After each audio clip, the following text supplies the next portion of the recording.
हमारे घर का रसोई घर यानी कि किचन हम हाउसवाइफ के लिए बहुत ज़्यादा इम्पोर्टेंट होता है। मुझे किचन से बहुत ज़्यादा प्यार है। मुझे किचन में काम करना बहुत अच्छा लगता है। किचन को साफ़ सुथरा रखना बहुत अच्छा लगता है। किचन बिखरी पड़ी रहे, गंदी पड़ी रहे तो मेरा काम में बिल्कुल मन नहीं लगता। मतलब मैं ना अच्छे से खाना बना पाती हूँ, ना मैं कोई अच्छे से काम कर पाती हूँ। जब हमारी किचन साफ़-सुथरी रहती है, हमारी किचन फैली नहीं रहती है, तो हमें काम करने में बहुत मज़ा आता है। हम अच्छे-अच्छे से अच्छा-अच्छा खाना बना सकते हैं। ऐसा मेरे साथ होता है। तो हमें किचन को हमेशा साफ़-सुथरा रखना चाहिए, गंदा तो कभी नहीं रखना चाहिए। क्योंकि कहते हैं ना किचन में जो है माँ अन्नपूर्णा का वास होता है और माँ अन्नपूर्णा किचन में तभी वास कर पाएँगी जब हमारी किचन साफ़ होगी। क्योंकि गंदगी में तो हम खुद रहना पसंद नहीं करते, तो फिर वो तो देवी-देवता हैं, वो कहाँ गंदगी में वास करेंगे। अगर हम चाहते हैं कि हमारे किचन में माँ अन्नपूर्णा का वास हमेशा रहे, तो किचन हमेशा साफ़-सुथरी रखनी चाहिए, ऐसा मुझे लगता है। आज अपनी सारी किचन के डिब्बे वग़ैरह मैंने नीचे निकाले, ब्रेकफ़ास्ट के बाद का टाइम है ये, तो कॉकरोच दिख रहे थे किचन में। कॉकरोच को देख के मुझे काफ़ी घिन आती है, मुझे तो फिर भी भूमि के पापा को और ज़्यादा आती है। तो वो लक्ष्मण रेखा लेके आए थे, पर लक्ष्मण रेखा से कुछ असर हुआ नहीं इनके ऊपर। जो बड़े कॉकरोच होते हैं नालियों से निकलते हैं ना, तो नालियों के आर-पार जब भूमि के पापा लक्ष्मण रेखा लगा के रखते हैं, तो वो एकदम बेहोश हो जाते हैं, मर जाते हैं बड़े कॉकरोच। पर इन छोटे कॉकरोचों पे लक्ष्मण रेखा का बिल्कुल भी असर नहीं हुआ। फिर भूमि के पापा लेके आए हिट, तो सुबह में मैंने ब्रेकफ़ास्ट करने के बाद 2 घंटा हीट डाल के छोड़ दिया था किचन को। अभी 2 घंटे बाद मैंने किचन की सफाई शुरू की। जितने भी डिब्बे मुझे लगे कि हाँ, गंदे हैं, वो मैंने सारे साफ़ कर लिए। सब में दालें भरी हुई थी, सामान था, सब खाली कर के अलग-अलग प्लेटों में रखा हुआ है। तो इस साथ के साथ ऊपर जो मेरे काँच के बर्तन पड़े हुए थे, वो भी सारे मैंने उतार लिए हैं ऊपर वाली स्लैब पे। वहाँ डिब्बे वगैरह तो कुछ रहता नहीं। अब मैं उन्हें यहाँ पे रखूँगी भी नहीं शायद। तो सारे बर्तन-वर्तन धो के दाल के डिब्बे वगैरह तो बाहर धूप पे लगा दिए, क्योंकि ऊपर से अभी मैं साथ के साथ झाड़ूँगी। तो जो काम साथ के साथ होता रहेगा, उसे जैसे डिब्बे सूख जाएँगे तो उन्हें साथ के साथ दाल डाल के ऊपर लगा दूँगी।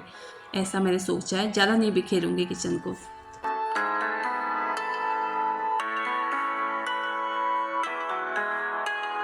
डिब्बे बाहर पे सूख ही रहे थे, धूप अच्छी खासी आई हुई थी, तो मेरे काउंटर टॉप के ऊपर ना अपनी 2 टोकरियाँ रखी हुई हैं।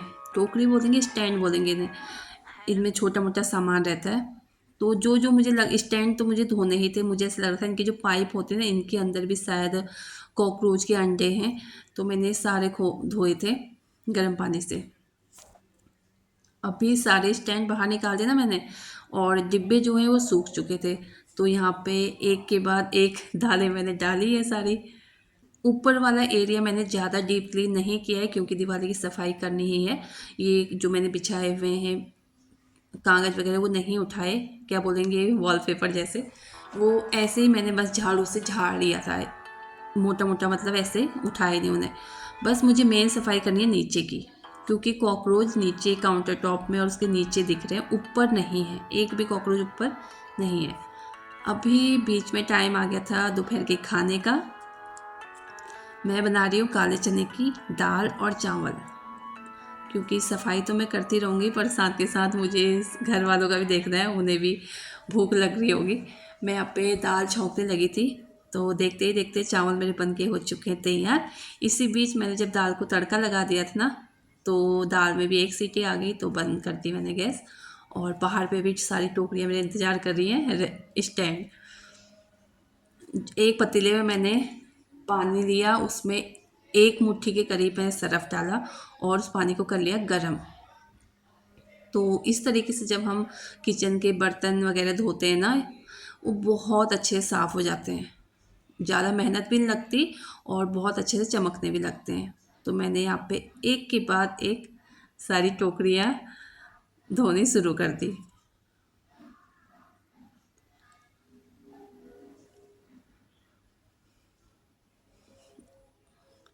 बोलते हैं ना, जैसी माँ वैसी बेटी। तो मेरी मम्मी को किचन की साफ़ सफाई करने, किचन की नहीं वैसे पूरा ही घर वो साफ़ रखती है हमेशा। उससे बड़ा थोड़ा भी उसकी बेड शीट वगैरह गंदी दिखे एकदम धो देती है। इतनी बड़ी बड़ी दरियाँ बिछी होती हैं गाँव में, मिट्टी वाले घर होते हैं, उन्हें भी वो धो देती है। तो मैं अपनी मम्मी पे ही गई हूँ। अभी यहाँ पे मैं अपना खाना लेके अंदर आ गई थी, बाहर का सारा काम निपटा के, और साथ में मम्मी बैठे हुए आप देख सकते हैं, मम्मी ने खा लिया। ये कुछ दिन पहले की वीडियो है। तो खाना वाना खा के मुझे आदत है 10-15 मिनट में ऐसे ही उसी जगह पे बैठ जाती हूँ जहाँ पे मैंने खाना खाया होता है। तो 10-15 मिनट रेस्ट लेने के बाद फिर से आ गई किचन में। यहाँ पे दाल चावल जितने भी बच गए ये खाली करके बर्तनों को मैं रख दूँगी अंदर डाइनिंग टेबल में, क्योंकि भूमि के पापा को फ़ोन किया था। वो बोल रहे थे कि उन्हें अभी टाइम नहीं है। तो मैंने कहा ठीक है, जब टाइम मिलेगा या फिर जब भूख लगेगी आ जाना। तो सारे खाली करके रख दिया अंदर। सेम सरफ़ और पानी को गर्म करके मैंने फिर से वही बना लिया, और इससे मैं साफ़ करने लगी हूँ काउंटर टॉप। और जो सारी टाइलें हैं वो सारी रगड़ूंगी इससे। यहाँ पे मैंने लगाया हुआ था पिछले साल दिवाली में वॉलपेपर। सामने से देखने में तो वॉलपेपर बहुत अच्छा लग रहा है, पर जब मैं वीडियो शूट करती हूँ तो इससे बहुत ज़्यादा डार्कनेस आती है। अब मैं सोच रही हूँ इसे निकाल दूँ या फिर कुछ एलईडी का कुछ करूँ। प्लीज़ आप अपनी एडवाइस दीजिएगा कि मैं क्या करूँ, कैसे करूँ। थोड़ा बहुत आपकी एडवाइस भी मतलब होता है ना, हमें हर एक चीज़ पता नहीं होती। तो कि हर किसी के पास अलग अलग चीज़ नॉलेज होती है, अलग अलग टैलेंट होता है। तो एक बार अपनी राय दीजिएगा कि मैं क्या कर सकती हूँ। तो जैसे कि थोड़ी देर पहले बता रही थी कि मेरी मम्मी ना बहुत साफ़ सफाई की, मतलब कीड़ा बोलते हैं ना, कीड़ा है, उसे बहुत पसंद है। किचन को तो बिल्कुल साफ़ सुथरा रखती है। तो वही कीड़ा मम्मी का मेरे ऊपर आया हुआ है, ऐसा मुझे लगता है। बाकी पता नहीं, वो मम्मी ही बता सकती है ज़्यादातर, मतलब कोई और जो देखता है वो बता सकता है, पर मुझे खुद से लगता है कि मैं अपनी मम्मी जैसी ही हूँ। तो यहाँ पे जिस चारों तरफ जितने भी हम, वैसे तो मेरी एक छोटी सी किचन है, 2 लोग हम खड़े हो जाते हैं तो हमें घूमने के लिए जगह नहीं मिलती। पर इतने में भी जितना ही मेरा यहाँ पे जितने भी टाइल्स वगैरह जहाँ जहाँ पे लगी हुई थी, मैंने अच्छे से रगड़ी सरफ़ वाले पानी से। फिर नीचे का एरिया भी अच्छे से धो लिया, और बर्तन ऊपर सिंक में भी मेरे पड़े ही हैं।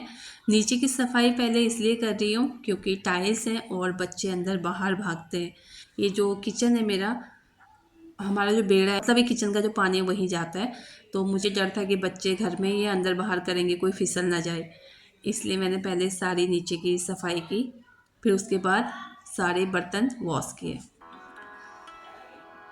सारे ही बर्तन धोने के बाद और डिब्बे वगैरह ये है, इतना सब कुछ जब तक मैंने किया ना, मतलब पूरे किचन को रगड़ा, फिर पानी से धोया, फिर वाइपर से निकाला, फिर उसके बाद बर्तन जो पड़े थे सिंक में वो सब धोए। तो इतनी देर में ना मेरे सारे ही डिब्बे अच्छे सूख चुके थे। तो मैं सोचा चलो ठीक है, इनका सारा सामान इनके अंदर भर के इन्हें सेट किया जाए।